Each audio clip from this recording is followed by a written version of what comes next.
أعوذ بالله من الشيطان الرجيم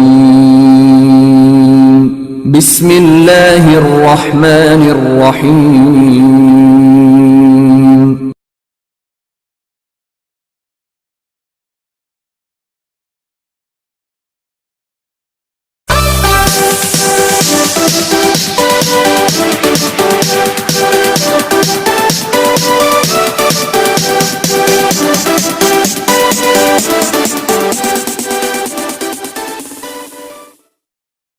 بسم اللہ الرحمن الرحیم۔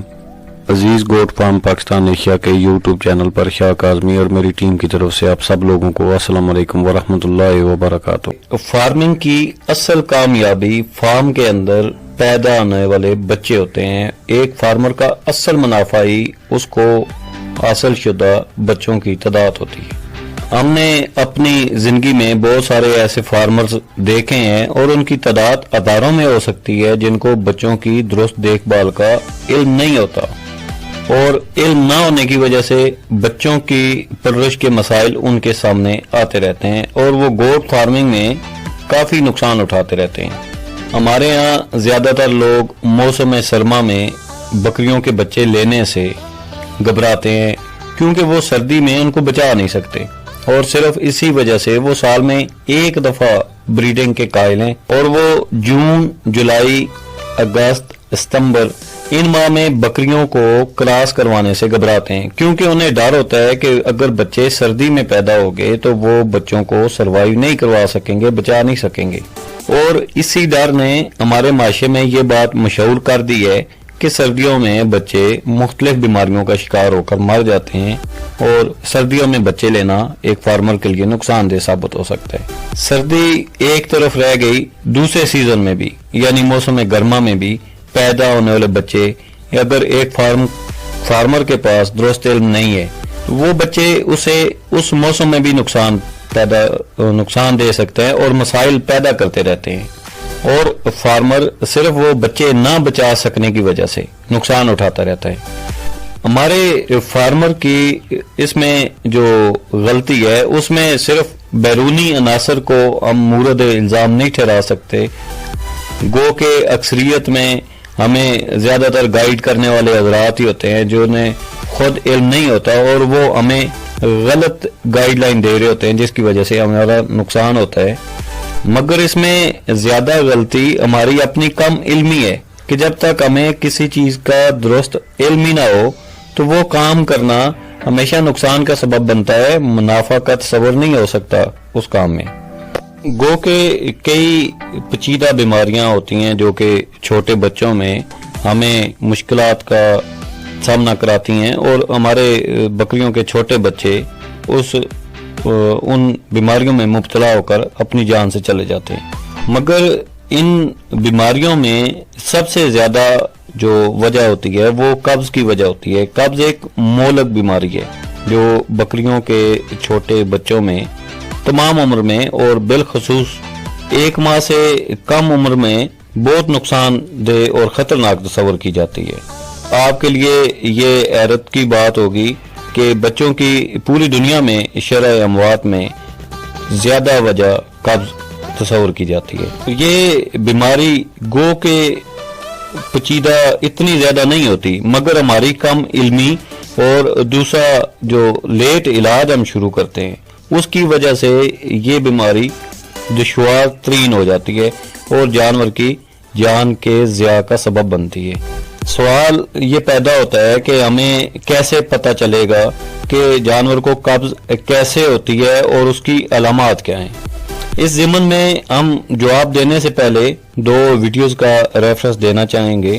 جو ویڈیو آپ دیکھ رہے ہیں اس ویڈیو سے پہلے 2 ویڈیو قبض کے موضوع پر ہمارے چینل پر اپلوڈ کی گئی ہیں۔ اگر آپ نے ان ویڈیوز کو دیکھا ہوا ہے تو یہ ویڈیو آپ کو سمجھنے میں آسان ثابت ہوگی۔ ہم بکریوں کے بچوں میں قبض کی وجوہات جاننے سے پہلے ہم اس کی علامات کی جانب دیکھنا مناسب سمجھیں گے کہ اگر جانور کو قبض کی شکایت ہے تو ہمیں کیسے پتہ چلے گا کہ جانور کو قبض ہے۔ اس کی واضح علامات کچھ ایسے ہوں گی۔ اگر ایک بچے کو قبض کی شکایت ہوتی ہے تو وہ دوسرے بچوں کی طرح متحرک نہیں ہوتا، اور اگر دوسرے بچے جب کھیل کود رہے ہوتے ہیں تو وہ دلچسپی نہیں لیتا۔ بچہ بار بار اپنی دم نیچے کی جانب کر کے ہلاتا ہے اور اٹھتا بیٹھتا ہے۔ دیکھنے سے صاف پتہ چلتا ہے کہ بچہ سخت تکلیف دہ حالت میں ہے۔ بچے کی بھوک کم ہو جاتی ہے اور اس سے زیادہ دودھ ہضم نہیں ہو سکتا۔ بچہ بار بار پخانہ کرنے کی کوشش کرتا ہے مگر وہ درد کی وجہ سے نہیں کر پاتا۔ آپ اگر ایک ایسا بچہ دیکھتے ہیں جو عام بچوں کی طرح، دوسرے بکری کے بچوں کی طرح دودھ نہیں پی رہا، نہ ہی دوسرے بچوں کی طرح مینگنیاں کر رہا ہوتا ہے، اور اگر آپ دیکھیں کہ وہ زیادہ کھڑا ہے اور کبھی دم نیچے رکھ رہا ہے، تو یہ قبض کی علامات ہو سکتی ہیں۔ قبض میں بچہ اپنے فضلہ کو، جو اس کا پخانہ ہوتا ہے، وہ اس کو جسم سے باہر نہیں نکال سکتا، اور اس میں زہریلا مواد ہوتا ہے۔ اگر وہ مواد نہ نکلے تو وہ بچہ مر بھی سکتا ہے۔ اگر زہریلا مواد ہم نہیں نکال رہے ہوتے، ٹاکسن نہیں نکال رہے ہوتے اور فوری علاج نہیں کرتے تو بچے کا پیٹ سخت ہو جاتا ہے۔ اگر ہم اس کے پیٹ کو ہاتھ سے دبا کر چیک کریں تو ہمیں اس میں ایک گانٹ محسوس ہو سکتی ہے۔ اسی طرح زہریلا مواد نہ نکالنے سے اور دیر سے علاج شروع کرنے پر یا فوری علاج نہ کر سکنے پر بچہ بالآخر لیٹ جاتا ہے۔ اس کی پچھلی ٹانگیں پھیل جاتی ہیں۔ یہ اس کا پخانہ کرنے کے لیے جو وہ دباؤ ڈال ہوتا ہے آنتوں کے اوپر، اس کا نتیجہ ہوتا ہے۔ یہ یاد رکھیں کہ یہ علامات بکری کے چھوٹے بچوں میں قبض کی علامات ہوتی ہیں جو نارمل حالت سے لے کر سنگین حالت تک ہم نے بیان کی ہیں۔ اگر آپ اپنے بکری کے بچوں میں، اپنے فارم کے اندر کسی بچے میں یہ علامات دیکھتے ہیں تو آپ فوری طور پہ اس کی وجوہات معلوم کرنے کی کوشش کریں۔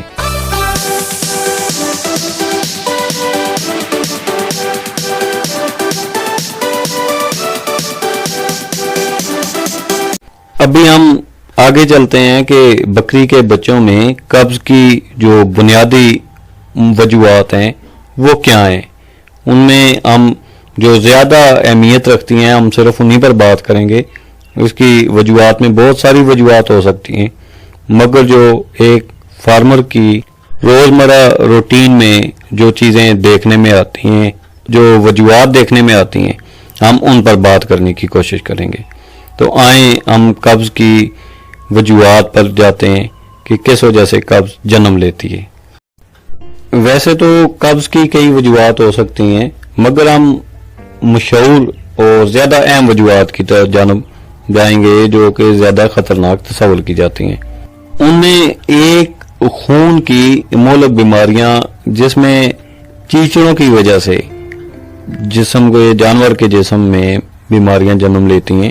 وہ چیچڑ کے کاٹنے سے بھی ہو سکتی ہیں، چیچڑ کے کھانے سے بھی ہو سکتی ہیں، کسی مکھی، مچھر، کسی سرنج یا کسی دوسرے جانور سے دوسرے بچوں میں بھی منتقل ہو سکتی ہیں۔ ان بیماریوں میں ببیسیا، تھلیریا اور ایناپلازموسس انتہائی خطرناک بیماریاں تصور کی جاتی ہیں، جن کا علاج بھی صبر آزما ہوتا ہے اور جن کا ٹیسٹ کروائے بغیر، خون کا ٹیسٹ کروائے بغیر پتہ بھی نہیں چل سکتا، اور ان کا علاج بھی ایک ماہر ڈاکٹر کی زیر نگرانی کرایا جاتا ہے۔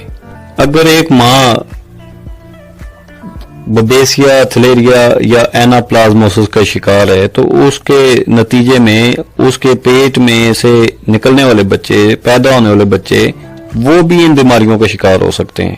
اور ہم نے یہ دیکھا بھی ہے کہ اگر ماں ٹھیک ہے، ماں کو بیماری نہیں ہے، مگر پھر بھی چھوٹے بچوں میں ہم نے 10 دن تک کی عمر کے بچوں میں یہ بیماریاں دیکھی ہیں، اور ہم نے موٹیلٹی ریٹ کافی زیادہ دیکھا ہے۔ اگر آپ دیکھتے ہیں کہ ایک بچہ کمزوری کی طرف جا رہا ہے اپنی پیدائش کے بعد، اور وہ بچہ سست ہے، بار بار بیٹھتا ہے، اٹھتا ہے، اور کوئی اس کی دوسری مین وجوہات آپ کو نہیں نظر آ رہی ہوتی، تو بہتر ہوتا ہے کہ اس کے خون کا ٹیسٹ کروا لیا جائے تاکہ ہمیں اس کے خون کے متعلق بیماریوں کا علم ہو سکے۔ اگر اسے ببیسیا، تھلیریا یا ایناپلازموسس ہے تو ہم اس کے مطابق علاج کر سکیں۔ یہ بیماریاں بہت خطرناک ہیں اور یہ بیماریاں جانور کو دنوں میں، گھنٹوں میں ضائع کر سکتی ہیں۔ دوسری معلوم وجہ ضرورت سے زیادہ دودھ پلانا بھی ہوتی ہے۔ ہم نے اکثر یہ دیکھا ہے کہ فارمر خاص طور پہ کمزور بچوں کو زیادہ دودھ پلانے کی کوشش کرتے ہیں کہ وہ بچے صحت مند ہوں. فارمر کے ذہن میں یہ ہوتا ہے کہ بچے کو زیادہ دودھ پلائیں گے تو بچہ بہت جلدی صحت بنائے گا اور صحت مند بچہ آگے اچھی پرورش کرے گا، جبکہ صورتحال اس کے برعکس ہوتی ہے. ہوتا کیا ہے کہ بچے کو جس وقت زیادہ دودھ پلاتے ہیں تو وہ دودھ اسے ہضم نہیں ہو سکتا اور وہ دودھ اس کے لیے قبض کا ذریعہ بن جاتا ہے.